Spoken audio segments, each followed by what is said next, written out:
You wake up in a world with no Bible, no Genesis, no Exodus, no Psalms, no Gospels, nothing. Picture the shelf in your house, empty of one book that shaped courts, calendars, wars, and weddings for 2,000 years. Look at your language. Half your idioms vanish. Look at your laws, entire codes rewritten from zero. Look at your art. The ceilings of Rome go blank. The choirs go silent. Now ask the question nobody wants to ask. If that one book never existed, who would have filled the void? Which mind, which empire, which idea would have stepped forward to organize human morality instead? For centuries, historians assumed the answer was simple. Remove the text, and something equally powerful would rush in to replace it. Confucius, Aristotle, Roman law, some other prophet, some other empire, some other set of commandments carved onto some other stone. But there was a problem, a quiet, structural problem nobody wanted to name. Every other system that tried to unify human behavior across centuries and continents ran into the same wall. It could not survive contact with time. Think about the 5th century. Rome is collapsing. Barbarian tribes are pressing into its borders. Scholars and monasteries are trying to save whatever knowledge they can before it disappears forever. Whole libraries burn. Entire philosophies die with the last person who memorized them. Aristotle's works survive only because a handful of scribes in a handful of rooms keep copying them by hand, one fragile page at a time. Now picture the 8th century in Baghdad. The House of Wisdom is gathering scholars from Persia, Greece, India, and Egypt. They are translating everything they can find: medicine, astronomy, mathematics. But their entire civilization depends on one fragile technology just to keep those ideas alive long enough to reach the next generation. Move to the 12th century in Paris. The first universities are forming. Students are traveling hundreds of miles to sit in cold rooms and listen to a single master read from a single manuscript, because there is no other way for that knowledge to exist anywhere else. Every idea, sacred or secular, was hostage to the same impossible bottleneck. It could be spoken, it could be memorized, but the moment it needed to travel beyond one room, one voice, one lifetime, it needed something to carry it. Kings tried to legislate belief into permanence. Armies tried to conquer it into permanence. Neither worked. Empires that ruled half the known world vanished within centuries, and their laws vanished with them. Oral traditions, no matter how sacred, drifted and changed with every generation that retold them. So historians kept asking the wrong question. They kept asking which words would have shaped the world.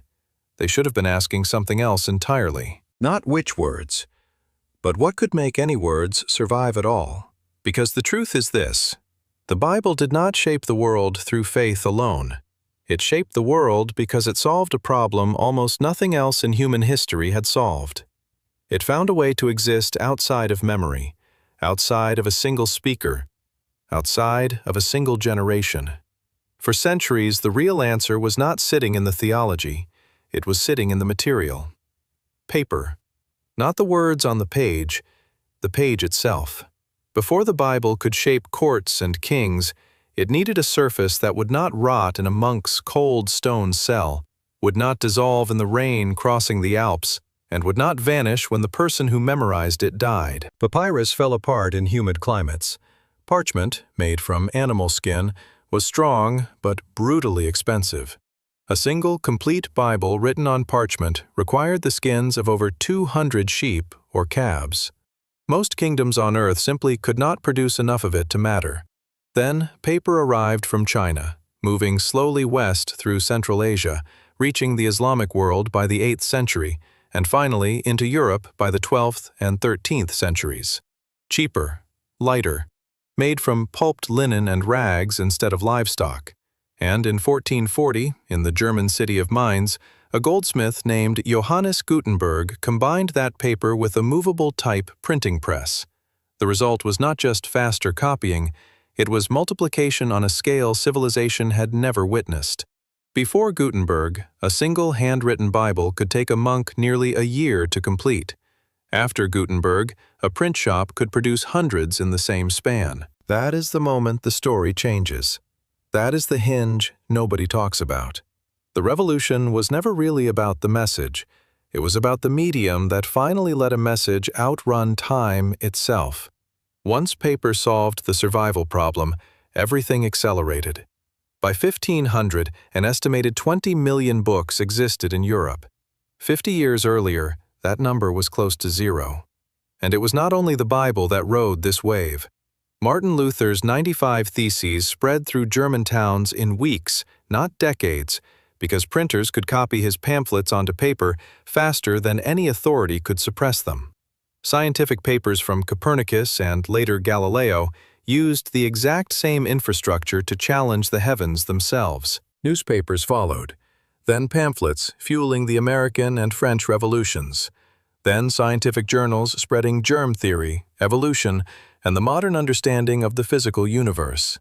None of it was possible without the humble sheet of paper acting as a silent courier between minds separated by oceans and centuries. Paper carried the Magna Carta into English law. Paper carried the United States Constitution into permanence. Paper carried maps that let sailors cross unknown oceans without losing the knowledge of where they had already been. Paper let a doctor in Vienna share a discovery with a doctor in Boston, without either one ever meeting. So if the Bible had never existed, the deeper truth is this: something else would have filled that shelf. But whatever text, whatever code, whatever philosophy took its place would still have needed the exact same lifeline. It would still have needed paper, or something like it, to escape the fragile boundaries of memory and voice. Remove the Bible, and history reshuffles its cast of characters. Remove paper, and history barely begins at all. Now look around the room you are sitting in right now. The book on your shelf, the receipt in your pocket, the diploma on your wall, the photograph in a frame. Even the screen you are watching this on is built from ideas first captured, copied, and preserved on that same fragile, ordinary material. Every law you live under, every fact you were taught in school, every story that raised you, sacred or otherwise, survived long enough to reach you because something learned how to trap time on a page. The Bible did not need to be true to shape the world. It only needed to survive long enough to be believed. And the thing that let it survive was never a miracle. It was paper.